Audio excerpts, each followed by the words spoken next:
Next, we turn to another distinguished gentleman from Louisiana, Mr. Johnson, also a new member of Congress. We're grateful that you would be with us today. Your written statement's part of the record. You're recognized for any comments you'd like to make. Thank you, Mr. Chairman and Ranking Member Smith and members of the committee, including my good friend Dr. Abraham from the neighboring district. I really appreciate the opportunity to provide input during this committee's hearing today as we determine the fiscal year 2018 National Defense Authorization Act. I'm going to read fast because we have some important information I'd love to get into the record today.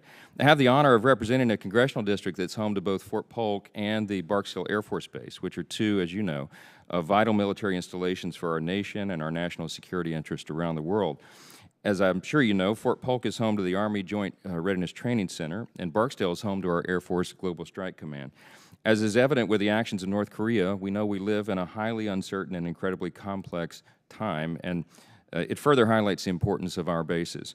Due to today's time constraints, I'll try to focus primarily on just three areas that I think are essential, in essential need of attention by the committee and the Congress: our U.S. nuclear enterprise, our U.S. Army forces, and ensuring appropriate missile defense needs are met for homeland defense and U.S. strategic alliances.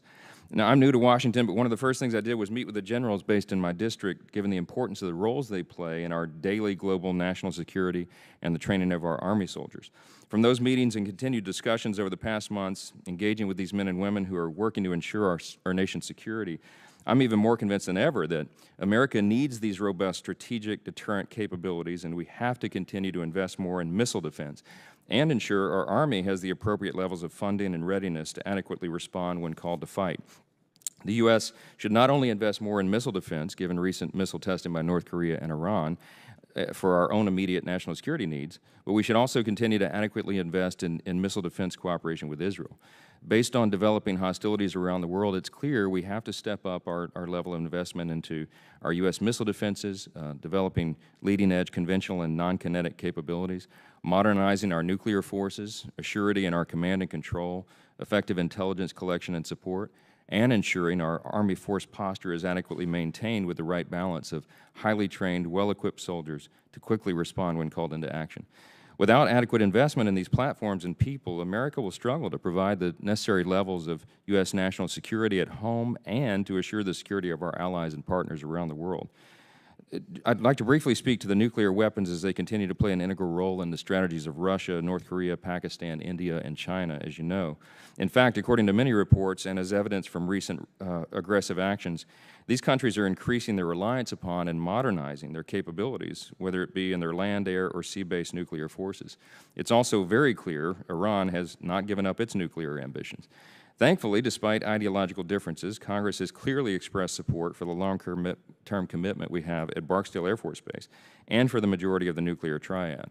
The decision to elevate Global Strike Command to a 4-star command has already started to yield important rewards, but there's still work to be done, and budgets should fully address specific needs to achieve U.S. advancements to upgrade and maintain America's technological edge over our adversaries.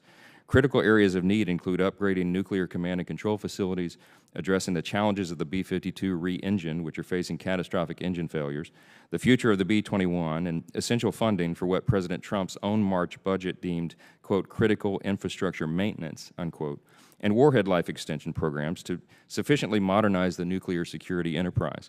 As Secretary of Defense Mattis recently stated, we must ensure a war that can never be won will never be fought. As members of this committee, you're well aware of the activity Global Strike Command oversees and its involvement in a wide array of strategic deterrence, global strike, and direct combat, including actions in Iraq, Syria, Yemen, and Nigeria. The Bomber Command, 8th Air Force, in charge of our aging fleet and missile command, and the 20th Air Force, in charge of the U.S.'s intercontinental ballistic missiles, are critical to deterrence and global strategy. And our ground capabilities, in the event that maintaining a capable and robust nuclear option doesn't suffice as a deterrent from war, it's also imperative we have capable and ready ground forces. Unfortunately, previous budgets plans forced the Army to shrink at an unrealistic pace to the lowest levels in 50 years, as you know, and seriously threatened our nation's long-term ability to carry the fight forward. These changes not only impacted the top line in strength numbers, but also the Army's ability to accomplish their missions and achieve necessary military readiness. My district's proud home of the Fort Polk Army Base, and it's important today to highlight how the Army has continued to solidify Fort Polk's footprint as a multi-purpose military installation with state-of-the-art Joint Readiness Training Center. The base contains units that provide invaluable training for advise and assist roles and provide soldiers with the training and flexibility necessary to carry out the demands placed on them to secure victory. The exercise scenarios learned there replicate many of the unique situations and challenges a unit may face while deployed.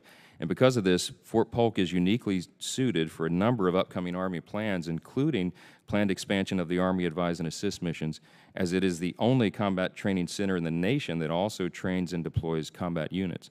The Army recently completed its largest land purchase in an effort to provide even more robust training capabilities for brigade combat team rotations, an action that was warmly embraced by the local community. We have a number of issues that I could highlight, but I see that I'm far out of time. But, Mr. Chairman, I will submit the written comments for the record, and I certainly appreciate the opportunity to show our support for our men and women in uniform. Thank you all for your critical work for the country, and I yield back. Well, I appreciate the gentleman highlighting three very important issues. This committee has certainly focused on the nuclear deterrent and missile defense, as you mentioned, is critically important, and the Army needs, I think, you've highlighted are very well taken.